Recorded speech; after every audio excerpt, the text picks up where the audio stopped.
Ah, super. Je voulais te voir avant que la réunion commence et que les autres arrivent. Bon, alors, comme tu es arrivé il y a que 3 jours, on n'a pas encore eu le temps de trop discuter. Je voulais juste te dire que je suis représentante du personnel en plus de mon job. Donc, c'est souvent moi que tu verras pour les petites remarques ou les petites doléances des collègues, hein. Euh, et puis aussi, je pourrais te donner des infos parce que parfois, les syndicats, on a des infos avant les managers.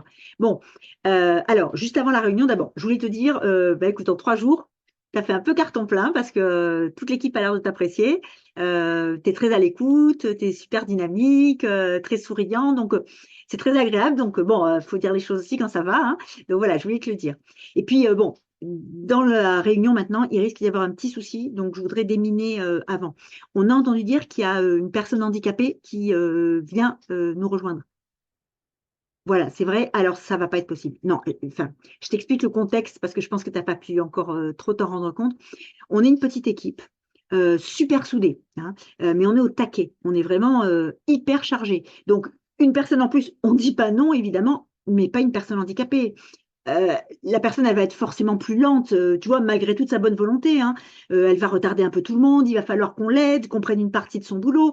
En plus, dans l'open space, je vois pas comment un fauteuil roulant va passer. Même dans cette salle de réunion, regarde, ça passerait pas du tout. Et puis, oui, alors, non, c'est vrai, tu as raison, c'est peut-être pas du tout quelqu'un en fauteuil roulant, ben, tu as raison, puisqu'on ne sait pas, ben, peut-être quelqu'un d'aveugle, par exemple. Imagine quelqu'un d'aveugle, ça pourrait pas le faire non plus.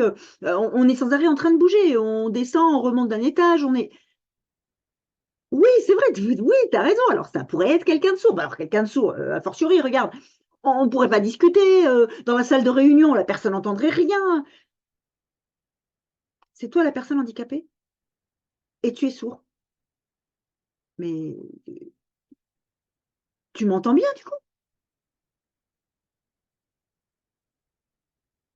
Ah, d'accord, mais écoute, oh, c'est incroyable, je ne savais pas que ça existait des appareils auditifs aussi petits. Bah, dis donc. Et dans les réunions? Ah, c'est ça le matériel qui a été livré. D'accord. Ah, ben écoute, alors là.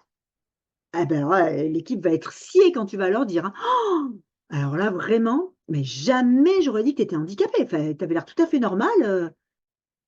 Le handicap est probablement le domaine de la diversité et de l'inclusion dont on parle le plus en entreprise.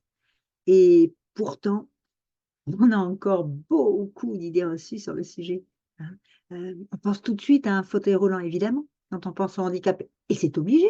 Le logotype sur les places de parking, c'est un fauteuil roulant. Puis, comment imaginer qu'un manager bienveillant, dynamique, à l'écoute, soit sourd? Waouh! Bon, je vais préparer les autres vidéos. J'espère que cet épisode-là vous a plu. Je vous retrouve très prochainement pour un autre. Allez, en attendant, ciao, à la prochaine.